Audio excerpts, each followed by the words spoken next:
Hello my friends, I'm Vicki McCarthy for Aussie Stampers.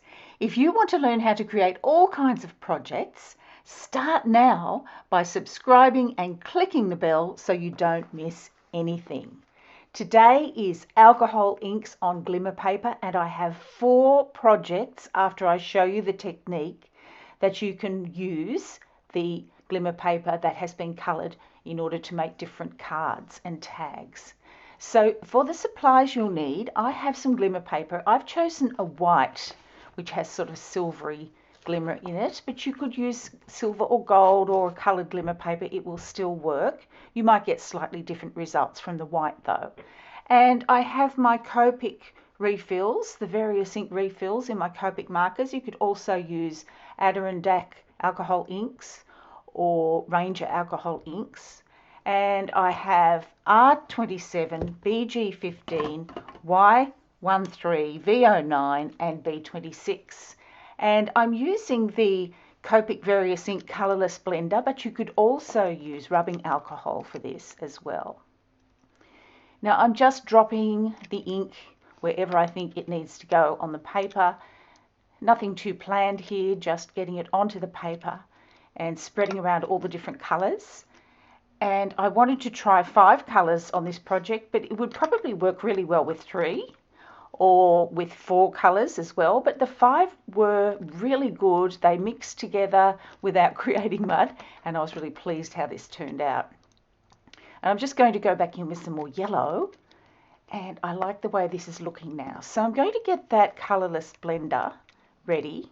But before I do that, I'm going to put a little daub of ink onto my blending tool here. Now I have a sponge blending tool. I do believe a felt would work much better than this, because what happened was the colours did tend to blend too quickly on the blending tool. But I'm still very happy with how this turned out. So I'm just spraying all over with the Various Ink Colourless Blender, and I'm now dabbing with that blending tool to move the colours around. And it's not really a slippery paper like UPO or photo paper, so you really do have to use a tool like this to get the colours moving a little bit more. And I'm just spraying more colourless blender as I go, just to keep it nice and moist. And you can see there's a pale mauve background coming out, so this is where the colours were mixing on the blending tool. And I like the way it turned out. It actually gave everything a really soft kind of, I guess it's like a twilight colour, and I really liked it. So it's quite spotty at this point, and that's cool. That's what I was looking for. And it hasn't dried, so it will blend a little bit more once the colours dry, but you can see there the shimmer in the shimmer paper.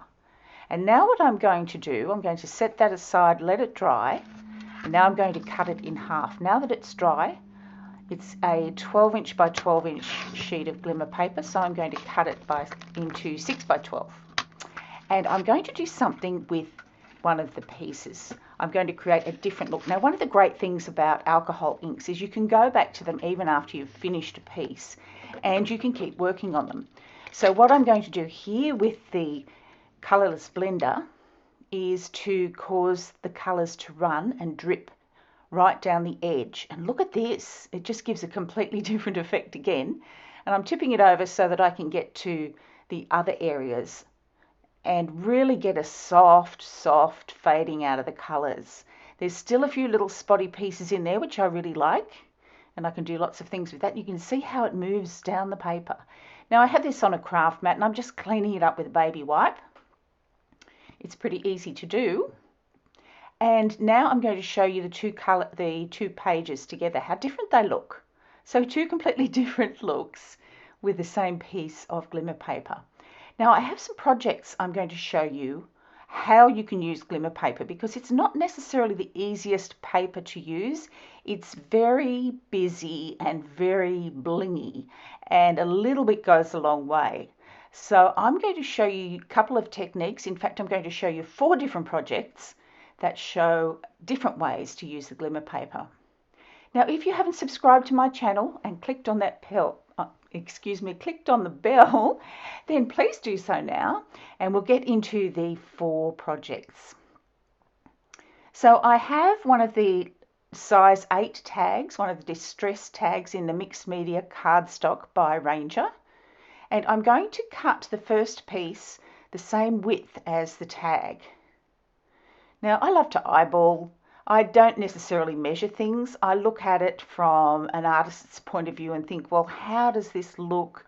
Is that going to be about the middle? How much more do I want to cut off the end? That's exactly what I'm doing here. I want to have the same distance top and bottom of this tag, and there's a reason for this, which you'll see as the tag is put together. So you can see I've cut off about the same distance from the top and the bottom. And I have a thank you die cut there, which is from Stampin' Up. And it's a nice, good size. I'm going to pop that in the middle of the glimmer paper, and I'm going to run that through the Big Shot die cutting machine. Make sure it's nice and straight. Now what you'll find when you use this in the die cut machine is you're going to have to give it quite a few passes through the Big Shot. So you'll see me run it back and forwards, back and forwards, back and forwards. You might even need to use a shim because all the die cut machines are slightly different. See how yours goes. But I'm looking at the back to make sure it did cut. Yes, it did. So I'm happy with that. I'm bringing in some tools, some tweezers, some fine tip glue. And I'm just going to pop that out. Now you have to be quite careful because it's a very skinny little die, this one, so you don't want to tear it. Now what I'm going to do is I'm going to start pushing out some of the pieces on the die cut, and I'm going to puzzle piece them back into the tag. Now in order to do that, I'm going to adhere the tag and the glimmer paper using some Tombow Mono multi-adhesive. Just center it nicely.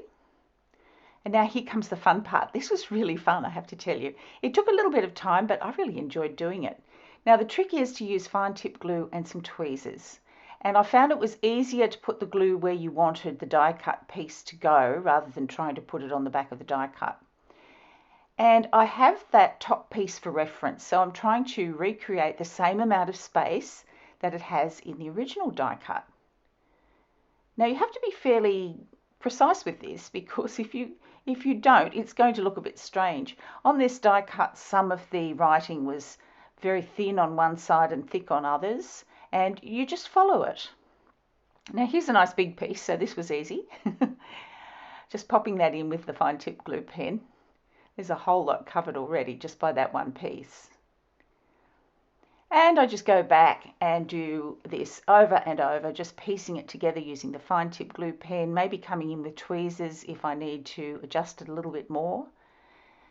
And as I go, you'll see how the word starts to fill in beautifully. And you can see the reason that I left the ends uncovered. So I left some of the beautiful vanilla cardstock showing through on the ends because that's what's showing through under the die cut piece. It's the plain cardstock of the tag. I just love this. I thought it was really fun how it turned out. So alcohol inks, there are a lot of techniques you can use them for, and I have quite a few videos on alcohol inks on my channel. So if you want to have a look at those, I'll put a link to some of those at the end of this video. You can see how I'm tracing over it with the silhouette of the cut piece so that I can see that I'm putting things in exactly the right places. But I was getting quite good at this by the time I got to the end of the thank you, and it looks really interesting because it's difficult to tell whether it's thank you that's been stuck on top or the pattern of the glimmer paper that's been stuck on top. And this was my favourite of all the pieces that I did.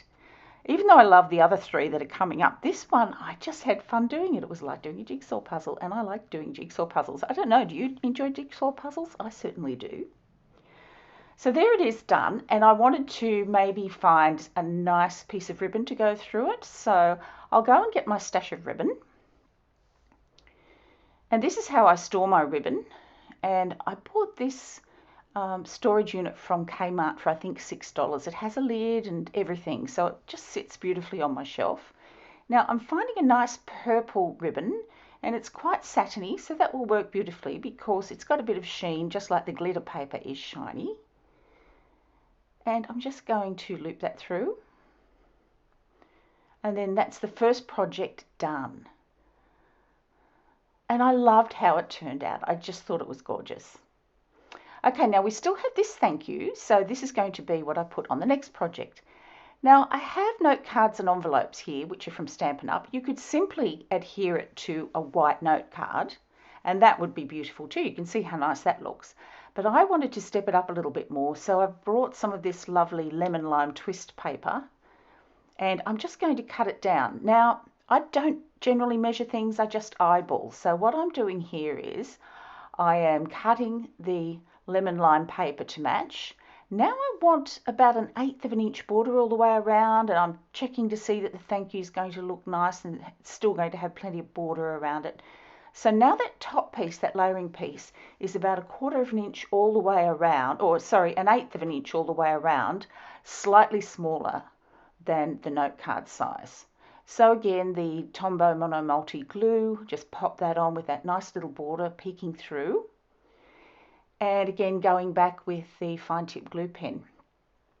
Now with the fine tip glue pen, what you'll find is you don't need very much. It's always a case of less is more with this fine tip glue. The last thing you want is to have this smooshing out on the top and wrecking the project. So just be careful with that. And what I'm going to do here, which makes it even more less likely that that will happen, is I get a piece of printer paper. So if there's any glue on my fingers, I don't transfer that onto the green cardstock there. And look how pretty it is. It is absolutely gorgeous. It's all rainbow colours. So just that part of the glimmer paper that I cut out, I think that's one of my favourite parts of the glimmer paper because it had lots of yellow in it. Now here's another project. This is the third project we're doing with the glimmer paper. And I'm using some really deep purple cardstock, and I'm going to have a top fold card and the happy birthday die cut. You can see it has reds and blues and purples and greens. You could choose any of those colours and they'd all look nice as a background. But I wanted to go really dark and really moody with this one because I'm going to have a lot of glimmer paper showing. And as I said at the beginning, less is more. You don't really want to go too far with too much glimmer paper. You really just want to keep it simple. So I'm cutting this happy birthday out of the same dark purple cardstock. I've adhered that top layer with my Tombow multi adhesive, and you can see how much easier the die cuts pop out when they're just thin cardstock as opposed to the glimmer paper. It is quite thick, the glimmer paper, so you do have to make sure that you get a good cut in the die cut machine. But with the paper or the cardstock, it's really simple. You don't need all this messy stuff this time, so you can get rid of that. And then just to adhere this to the top, again, the fine tip glue pen. Now, something else you could do instead of using the fine tip glue is you could use some double-sided paper on the back of this and run it through the die cutting machine or the Big Shot with a double-sided paper on the back and then just peel and stick. But one of the things you'll find with the glimmer paper is you have to be careful what you use to adhere things to the top of it. Now the fine tip glue works really well, so does Crystal Effects. I'm just putting a piece of paper over the top and a heavy weight and just sitting that aside to dry because I really want to give it a chance to grab onto that glimmer paper. Now the last project, I'm coming in with some turquoise cardstock and I'm making a top fold card portrait rather than landscape, and I have an extra piece that I'm going to use as well. Now this time I'm going to use the glimmer paper and I'm going to cut it to the same size as the card. So there's not going to be any border anywhere. Now I haven't adhered it to the card yet. I'm just going to run that die cut through the Big Shot with the glimmer paper only, and you can see how many passes I take here because it really does need to be thoroughly pressed so that it cuts out perfectly.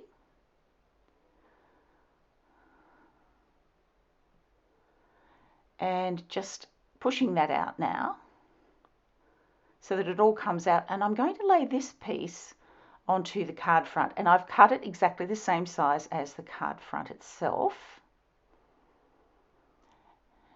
And now I'm going to just make sure that the die cut's completely cut out. And I'm going to get another piece of cardstock, the same cardstock in that turquoise colour, and this time I'm doing the layering piece in the cardstock rather than the glimmer paper. So I'm having that 1/8 of an inch all the way around, and it's really difficult to adhere anything to the glimmer paper once you've got it on the top of a card. The fine tip glue pen works really well on this, just as we've been doing before, and use the paper again so you don't smush it anywhere. Now the best thing I find is to put some adhesive foam on the back, and that adheres really well to the glimmer paper. And you can see how I've left that border. Now I wanted to add some sequins, so I have some iridescent sequins and I have this quick stick, and how it works is you unscrew the end, you can add glue to the page and put the sequin on with the quick stick. It picks it up because it has a sticky end, and it's so good for precision sequins. And that little tool that I'm using comes apart. It's part of the quick stick, but you can see how perfectly you can put those sequins exactly where you want without any glue smushing out. So there's the 4 projects made with the alcohol inks on glimmer paper. I'd love to hear your comments and see what you thought of this project, and if you've tried using alcohol inks and how you like to use them. Thanks so much for watching today. I'm going to put a link to those other alcohol ink videos at the end of this video, and I'd love to hear your comments. Thank you so much for joining me. Have a fantastic day, and I'll see you again next time. Bye for now.